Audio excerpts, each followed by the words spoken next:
بسم اللہ الرحمن الرحیم۔ السلام علیکم ورحمۃ اللہ وبرکاتہ۔ دینوں مسجد میں داخل ہوا تو مولوی صاحب خطبہ دے رہے تھے۔ وہ چپ چاپ سنتا رہا۔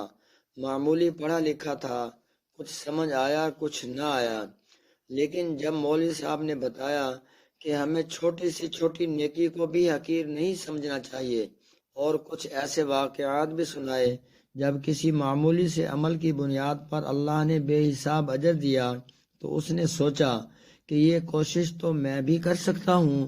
پس جناب نماز ختم ہوتے ہی وہ مولوی صاحب کے پاس پہنچا اور ان سے کوئی آسان سی کتاب مانگی جس پر عمل کر کے وہ بھی ثواب کما سکے۔ انہوں نے اس کا شوق دیکھتے ہوئے اسے ایک آسان سی حدیث کی بات ترجمہ کتاب تھما دی۔ دینوں کو یہ نیا مشغلہ مل گیا۔ روز کھیتی کے کام سے فارغ ہو کر کتاب پکڑتا اور ہجے کر کے پڑھتا۔ سردیوں کے دن تھے، اس کی بیوی بچے اپنے میکے برابر والے گاؤں میں گئے ہوئے تھے۔ اس نے باہر جھانکا، ہر طرف خاموشی تھی۔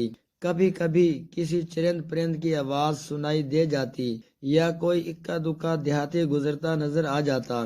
وہ اپنے بستر پر بیٹھ گیا اور مولوی صاحب کی دی ہوئی کتاب نکال کر پڑھنے لگا۔ حضرت ابو ہریرہ رضی اللہ عنہ سے روایت ہے، رسول کریم صلی اللہ علیہ وسلم نے ارشاد فرمایا، قیامت کے دن اللہ عز و جل ایک شخص سے فرمائیں گے، اے ابن آدم، میں بیمار ہوا، تو نے میری عیادت نہیں کی۔ دینوں چونک گیا اور حیرت کے عالم میں آگے پڑھنے لگا، اے ابن آدم، میں نے تجھ سے کھانا مانگا تو تم نے مجھے کھانا نہیں کھلایا۔ دینوں مزید پریشان ہو گیا، اسے پتہ ہی نہیں تھا کہ اللہ کو بھی یہ سب چاہیے ہوتا ہے۔ اس نے اٹک اٹک کر آگے پڑھنا شروع کیا، اے ابن آدم، میں نے تم سے پانی مانگا تھا، تم نے مجھے پانی نہیں پلایا۔ دینوں کی آنکھوں سے آنسو نکل آئے۔ اس نے کتاب بند کر دی۔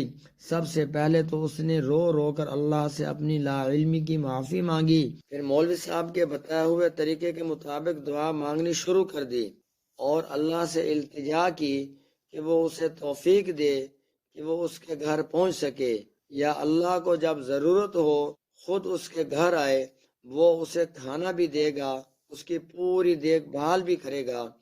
اگلے دن دینوں صبح سویرے اٹھ گیا اور جلدی جلدی گھر صاف کرنے لگا۔ اسے بہت امید تھی کہ اللہ نے اس کی التجا سن لی ہوگی اور وہ ضرور اس کے گھر آ کر اسے خدمت کا موقع دے گا۔ تبھی اسے باہر کسی کے کھانسنے کی آواز سنائی دی۔ اس نے جلدی سے دروازہ کھول کر باہر جھانکا، لیکن باہر تو رحمت چاچا کھڑا تھا۔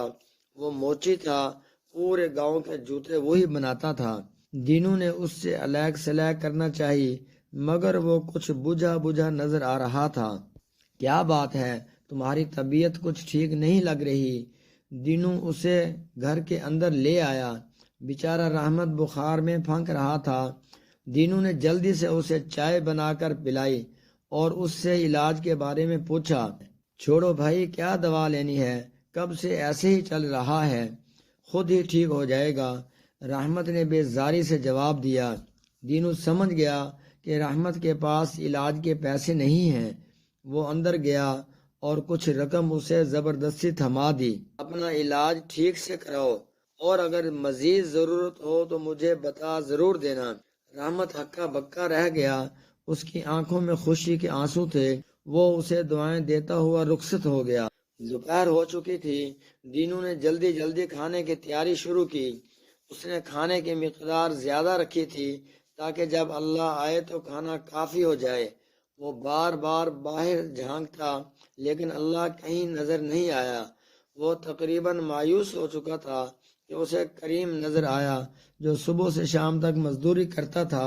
کریم نے اسے بتایا کہ اسے کئی دن سے مزدوری نہیں ملی، گھر میں اس کے بچے بھوکے ہیں اور وہ آج بھی مایوس گھر جا رہا ہے۔ دینوں کو یہ سب سن کر سخت افسوس ہوا۔ اس نے کریم کو اپنے کھانے میں شامل کر لیا اور جب وہ جانے لگا تو راشن اور کھانے کا پارسل بنا کر اسے تھما دیا۔ کریم اسے تشکر بھری نظروں سے دیکھتا اپنے گھر کی طرف روانہ ہو گیا۔ دینوں کو رحمت اور کریم کی مدد کر کے بہت اچھا لگ رہا تھا، لیکن اندر ہی اندر وہ کچھ اداس اور مایوس بھی تھا۔ پورے دن انتظار کے بعد بھی اللہ اس کے پاس نہیں آیا، کہیں اللہ اس سے ناراض تو نہیں؟ یہ سوچ کر وہ کچھ پریشان سا ہو گیا۔ اس نے جلدی سے اپنی حدیث کی کتاب نکالی، پہلے پچھلا سبق دہرایا، پھر آگے پڑھنا شروع کیا۔ وہ شخص حیران ہو کر کہے گا، اے میرے رب، میں آپ کی عیادت کیسے کرتا، حالانکہ آپ تو رب العالمین ہیں۔ اللہ تعالیٰ فرمائیں گے، کیا تجھے معلوم نہیں کہ میرا فلاں بندہ بیمار تھا، اگر تم اس کی عیادت کرتے تو مجھے اس کے پاس پاتے۔ دینوں کی آنکھوں کے سامنے یکدم رحمت کا زرد چہرہ گھوم گیا۔ اس نے اگلی سطر پڑھی، وہ شخص کہے گا، اے میرے رب، میں آپ کو کھانا کیسے کھلاتا، آپ تو دو جہان کے پالن ہار ہیں۔ اللہ فرمائیں گے، کیا تمہیں معلوم نہیں کہ میرے فلاں بندے نے تم سے کھانا مانگا، تم اگر اس کو کھانا کھلاتے تو تم مجھے اس کے پاس پاتے۔ پھر وہ شخص کہے گا، اے میرے رب، میں آپ کو کیسے پانی پلاتا، آپ تو دو عالم کے مالک ہیں۔ اللہ تعالیٰ فرمائیں گے، میرے فلاں بندہ نے تم سے پانی مانگا تھا، اگر تم اس کو پلاتے تو تم مجھے اس کے پاس پاتے۔ دینوں کی آنکھوں میں آنسو تھے اور اس کے تصور میں کریم اور رحمت جگمگا رہے تھے۔ وہ اپنا سبق نہ صرف سمجھ چکا تھا بلکہ اس میں کامیاب بھی ہو چکا تھا۔